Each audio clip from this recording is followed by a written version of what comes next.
Hello बच्चों, मैं आपका सरी भैया और आप आए हैं सरी कॉमर्स क्लासेस में, जहाँ पर अकाउंट्स अपने ही अंदाज में। तो देखिए, आज हमारा एक नया टॉपिक स्टार्ट होने वाला है। ये भी टॉपिक मैं हमेशा लास्ट में बताता हूँ, जैसे मैंने प्रिंसिपल आपका भी खत्म किया। अब मैं आपके लिए लाया हूँ जो नया टॉपिक है वो है अकाउंटिंग स्टैंडर्ड्स। क्या है हमारा? Accounting standards. ठीक है, क्या होता है अकाउंटिंग स्टैंडर्ड? इस बात को समझिए, पहले आराम से समझिएगा। आप कभी मार्केट में गए हो बाइक चला के? सर मार्केट में क्यों जाते हैं, रोड में चलते। अच्छा ठीक है, चलो रोड में चलते। कभी यहां से आप जाओ रोड में चल के, अगर रास्ता में कहीं पे रेड लाइट जल जाए, ठीक है, यानी ट्रैफिक वाली जो रेड लाइट होती है वो जल जाए, तो आप क्या करोगे? रुकना पड़ेगा। क्या चला लोगे? रुकना पड़ेगा ना। अच्छा, ग्रीन लाइट चलेगा तो क्या होगा कि सर अब तो चलना है, अब रोड में चलना चालू कर देंगे, यही होगा।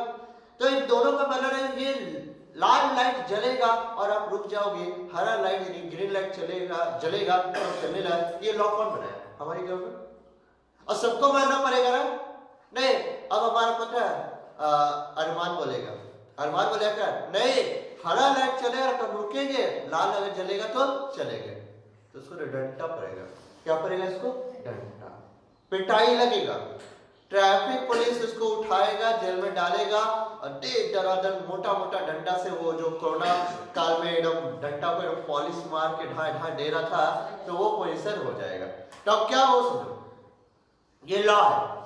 लॉ क्या है कि भैया रुकना है, लाल लाइट जलेगा रुकना है, हरा लाइट चलेगा तो भैया रोड में अपनी बाइक को लेके जाना है, गाड़ी गुड़ी जो लेके जाना है जाओ। ये लॉ है ना। और सब पर थोप दिया गया, हमारी गवर्नेंस को थोपा है उसके ऊपर, मानना ही पर कैसे नहीं मानेगा। तो भैया उसी तरह अकाउंटिंग स्टैंडर्ड होते हैं। क्या होता है अकाउंटिंग स्टैंडर्ड? अकाउंटिंग स्टैंडर्ड क्या होता है? ये वो स्टैंडर्ड होते हैं जो कि अकाउंटेंट के ऊपर थोप दिए जाते हैं। ये एक लॉ है जो सभी अकाउंटेंट को मानना ही पड़ेगा, और इसी को मानते हुए इसको क्या, बुक्स ऑफ अकाउंट्स को फॉलो यानी मेंटेन करना पड़ेगा। समझ में आया बात को? तो क्या हो, a code of conduct imposed on accounted by custom, law और प्रोफेशनल बॉडी। ये क्या है? ये एक कोड ऑफ कंडक्ट है जो कि अकाउंटेंट के ऊपर थोप दिया जाता है, इम्पोज वाला थोपा गया है कस्टम के द्वारा, लॉ के द्वारा, और कोई भी जो प्रोफेशनल बॉडी है, ठीक है, प्रोफेशनल बॉडी, उन सब के द्वारा क्या किया गया, थोपा गया। ये कहलाता है आपका अकाउंटिंग स्टैंडर्ड कहलाता है। ठीक है, ये लॉ है भाई। ठीक है, सभी अकाउंटिंग मतलब जितने भी अकाउंटिंग, सभी को अकाउंटिंग स्टैंडर्ड से होके चलना पड़ता है। ये बहुत ही इंपॉर्टेंट होते हैं। ठीक है, अब क्या होता है उसमें अकाउंटिंग स्टैंडर्ड है कितने के? तो देखो मैं आपको बता देता हूं एक चीज बहुत कमाल का। Accounting standard specified by the institute of chartered accountant of India, यह लिखा हुआ ICAI। अगर लाइट में से नजर नहीं आ तो मैं लिख देता हूं शॉर्ट फॉर्म में ICAI। आपके 1 मार्क्स के क्वेश्चन में कभी भी पूछ देता है what the meaning of full form of ICAI, तो क्या बोलोगे? Institute of chartered accountant of India. ठीक है, कभी कभी से ये पूछ देता है अकाउंटिंग स्टैंडर्ड किसने बनाया, किसके द्वारा इंपोज किया जाए, किसके द्वारा बनाया गया? फिर से ऑप्शन ICAI के द्वारा इंपोज करवाया जाता है, लेकिन बनाता कोई और है, वो बारे में बताऊंगा। फिलहाल ICAI के द्वारा, बोलो कोई दिक्कत नहीं होता। समझ आया?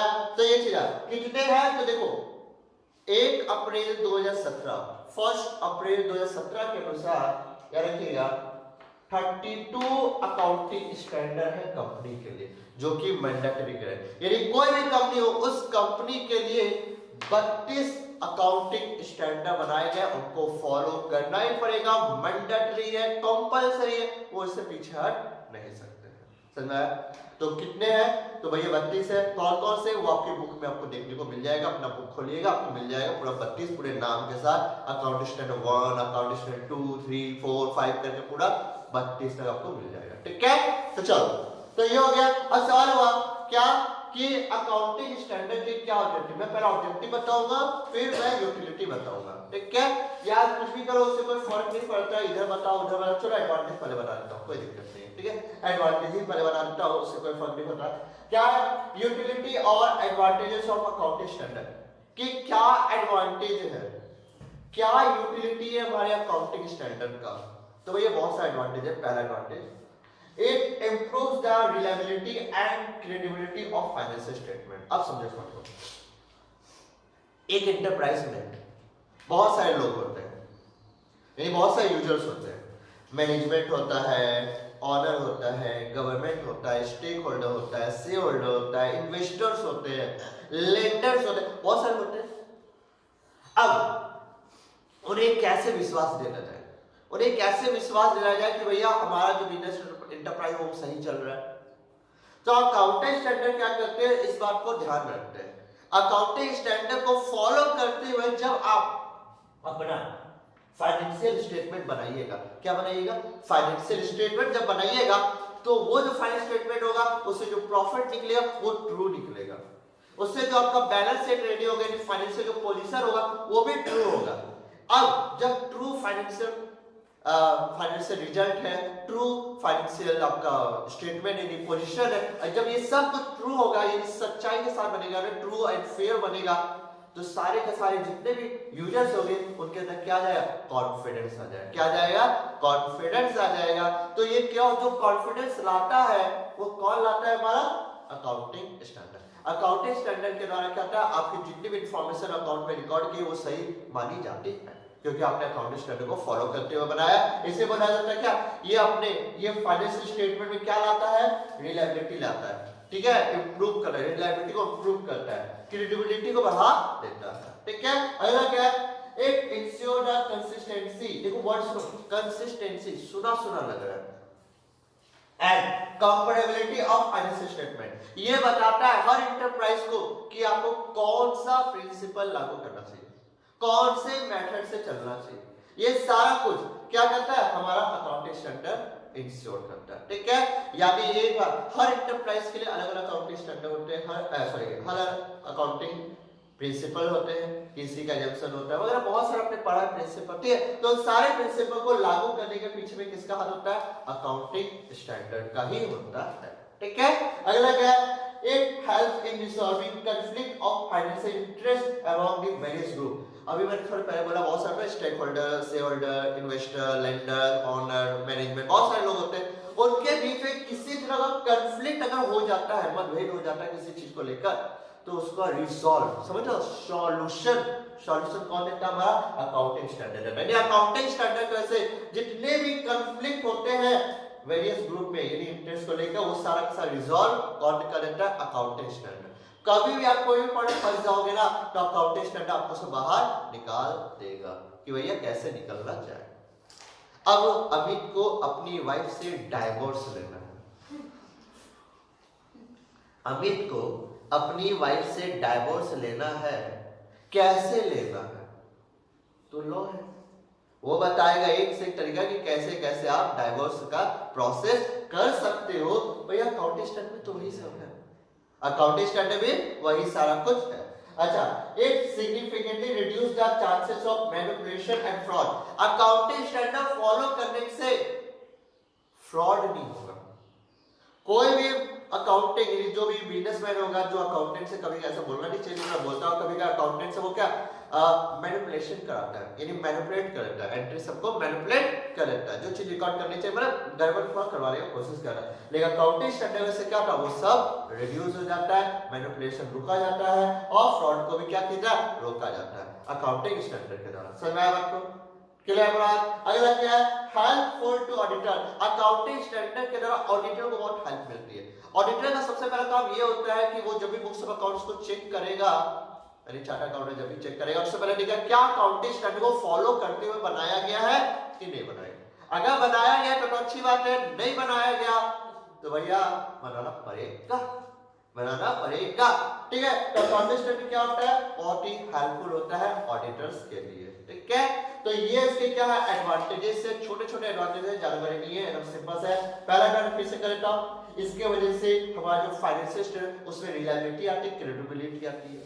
इसके से क्या होता है? हमारा जो फाइनेंशियल स्टेट है कंसिस्टेंसी आती है, कंपेरेबिलिटी आती है, यानी आप क्या कर सकते हो? अपने पीछे के पास परफॉर्मेंस से कंपेयर कर पाओगे। कैसे कंपेयर करवाओगे? जब आप कंसिस्टेंसी का कॉन्सेप्ट है, क्योंकि भैया बहुत सारी पॉलिसी है ना, बहुत सारी पॉलिसी है, बहुत सारे मैटर है। जब एक ही मैटर फॉलो करते जाओ तभी ना आप कंपेयर कर पाओगे पिछले साल से, उसके पिछले साल से, उसके कैसे, जब आप एक ही मैटर से चलोगे तो वो अकाउंटिंग स्टैंडर्ड्स में आपकी हेल्प करता है। ठीक है, ये क्या करता है और रिसॉल्व करा देता है, यदि कोई प्रॉब्लम कोई कंफ्लिक्ट हो ना उसको भी रिसॉल्व करने हेल्प करता है। अच्छा, उसके बाद ये फ्रॉड को भी रोकता है, मैनिपुलेशन को रोकता है, रिड्यूस करता है और ऑडिटर के लिए हेल्पफुल है। बोलो सर क्या एडवांटेजेस, सिंपल सी बात है। ठीक है, अब क्या ऑब्जेक्टिव, तो अब एक चीज नोटिस करो, हमने जो एडवांटेज पढ़ा वही आपको ऑब्जेक्टिव में देखने को मिलेगा। ठीक है, क्या है क्या वो सुनो। To ensure a uniformity in preparation and presentation of financial statement, यानी अगर आप चाहते हो कि आपका फाइनेंशियल स्टेटमेंट में यूनिफॉर्मिलिटी आए, उसका प्रेजेंटेशन बहुत अच्छा जाए, तो भैया आपको क्या करना होगा, अकाउंटिंग स्टैंडर्ड को फॉलो करना ही पड़ेगा। यानी अकाउंटिंग स्टैंडर्ड फॉलो करोगे तो क्या होगा कि आपका आप जो बना रहे होंगे फाइनेंशियल स्टेटमेंट जो बना उसमें यूनिफॉर्मिलिटी आएगी और उसका प्रेजेंटेशन बहुत अच्छा होगा, सामने पार्टी तुरंत समझ जाएगा कि भैया क्या लिखा है। दूसरा क्या, to provide information to the users about the policies adopted in the preparation of the financial statement। Accounting standard के द्वारा ही पता चलता है लोगों को, यानी अकाउंटिंग यूजर्स को ये पता चलता है कि बुक्स ऑफ अकाउंट्स बनाते समय यानी फाइनेंशियल स्टेटमेंट बनाते समय आपने कौन सी पॉलिसी अडॉप्ट की है, कौन सा मेथड लगाया है, ये सब कुछ कौन बताता है, अकाउंटिंग स्टैंडर्ड बताता है। ठीक है, तो भैया बहुत ऑब्जेक्टिव है, इसका बहुत इंपॉर्टेंट है, इसको फॉलो तो करना ही पड़ेगा। To remove the effect of diverse accounting policy and practice, वो जो बार-बार कभी ये मेथड लगा लिया, कभी ये मेथड लगा लिया, कभी वो नहीं हो पाएगा। अकाउंटिंग स्टैंडर्ड क्या करता है, उस चीज को क्या करता है, रोकता है। ठीक है, to remove the effect of diverse accounting policy and practice, जो अकाउंटिंग पॉलिसी में जो प्रैक्टिस उसके जो डाइवर्स जो इफेक्ट होते हैं उसको क्या करता है, रिमूव करता है। To ensure consistency, transparency and comparability of the financial statement, अगर आप चाहते हो कि आप अपने फाइनेंशियल स्टेटमेंट को कंपेयर कर पाओ किसी दूसरे से, तो भैया क्या होगा, अकाउंटिंग स्टैंडर्ड आपको फॉलो करना पड़ेगा। ठीक है, तो बेसिक वैसे कंसिस्टेंसी आती है आपके फाइनेंशियल स्टेटमेंट, ट्रांसपेरेंसी आती है और कंपेरेबिलिटी आती है। क्लियर हुआ आपको?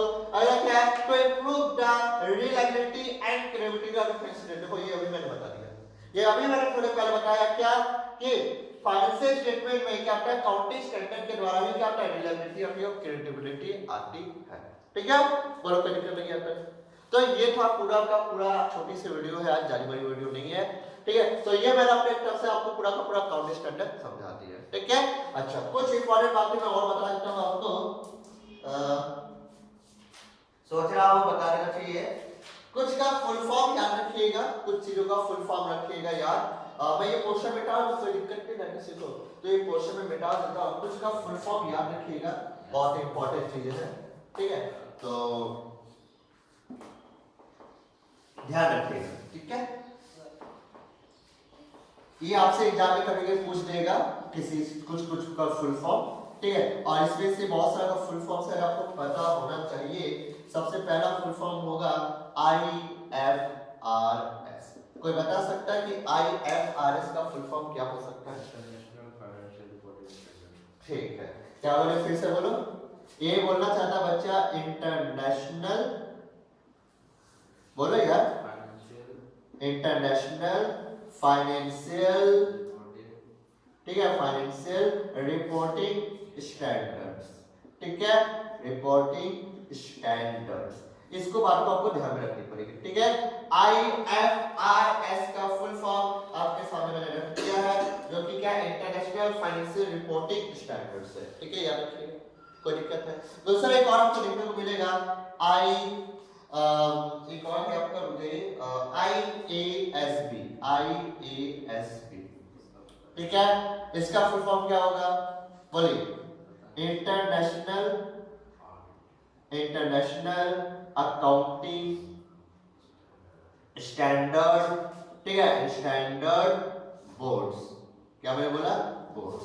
यानी आप एक बात समझ लो, इंटरनेशनल यानी अकाउंटिंग स्टैंडर्ड पूरे वर्ल्ड में कौन अगर लागू करता है तो भैया IASB यानी इंटरनेशनल अकाउंटिंग स्टैंडर्ड बोर्ड वो होता है जिसके द्वारा क्या होता है, सारे के सारे अकाउंटिंग स्टैंडर्ड को बनाए जाते हैं, फॉलो करवाए जाते हैं। समझ में आया बात को?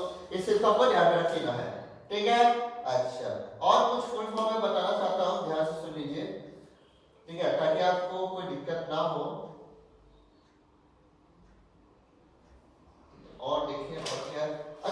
याद आ रहा है कि मैंने आपको गैप का फुल फॉर्म बता दिया सर, बता देना शुरू में प्रिंसिपल में ही गैप का फुल फॉर्म बनाना, गैप GAAP बनाना नहीं बनाना, किसको याद है गैप का फुल फॉर्म? जनरल, बोलो बोलो बोलो बोलो, जनरली एक्सेप्टेड, अरे यह सब बताया, एक्सेप्टिंग अकाउंटिंग प्रिंसिपल्स, ठीक है। चलो याद तो है आप लोगों को, तो ये सब कुछ चीजें आपको फुल फॉर्म आपको सबको याद रखनी पड़ेगी, ठीक है। ये अक्सर एग्जाम पूछ देता है आप लोगों से, ठीक है। तो ये हो गया पूरा का पूरा, चलो आई होप कि आपको याद रहा है। और अच्छा और देखते हैं किसी का फुल फॉर्म का बताना है, तो मैं देखता हूँ। चलो इतना मेरे से काफी हो चुका है, ठीक है। अच्छा आपको देखिए मैं एक चीज बताता हूँ, आपके बुक में मिलेगा पूरे के पूरे यहाँ से आपको मिलेंगे सीबीएसई के बुक में अकाउंटिंग स्टैंडर्ड के सारे 1 2 3 4, जैसे आपका अकाउंटिंग स्टैंडर्ड 1 में डिस्क्लोजर ऑफ अकाउंटिंग पॉलिसी है, अकाउंटिंग स्टैंडर्ड 2 में वैल्यूएशन ऑफ इन्वेंट्री है, अकाउंटिंग स्टैंडर्ड 3 में कैश फ्लो स्टेटमेंट है, अकाउंटेंसी 4 में contingency and event occurring after balance sheet. तो बहुत सारा कुछ है, ठीक है। यहाँ से पूरा याद रहेगा, अपने बुक में देखिएगा आपको मिल जाएगा पूरा का पूरा अकाउंटिंग स्टैंडर्ड, ठीक है। कि कौन सा अकाउंटिंग स्टैंडर्ड में किसके बारे में बोला गया है, ठीक है। तो ये हो गया पूरा का पूरा, मुझे नहीं लगता कि ऊपर निकलने चाहिए। अच्छा अब देखो फिर से बताता हूँ, IFRS का full form international financial reporting standard है, IASB का फुल फॉर्म इंटरनेशनल था बाबू यहाँ पे, ठीक है, इंटरनेशनल अकाउंटिंग स्टैंडर्ड बोर्ड से। गैप का जनरली एक्सेप्टेड बोल दो या एक्सेप्टेड बोल दो, ठीक है, एक्सेप्टेड अकाउंटिंग प्रिंसिपल है। तो ये था पूरा का पूरा अकाउंटिंग स्टैंडर्ड के बारे में, ठीक है।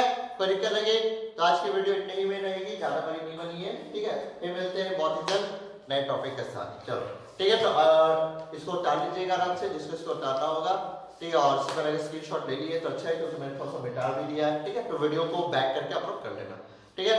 और अलविदा करने वक्त हो चुका है, तो टाटा bye bye, see you, good night, सबक है, शुभ रात्रि, थैंक यू।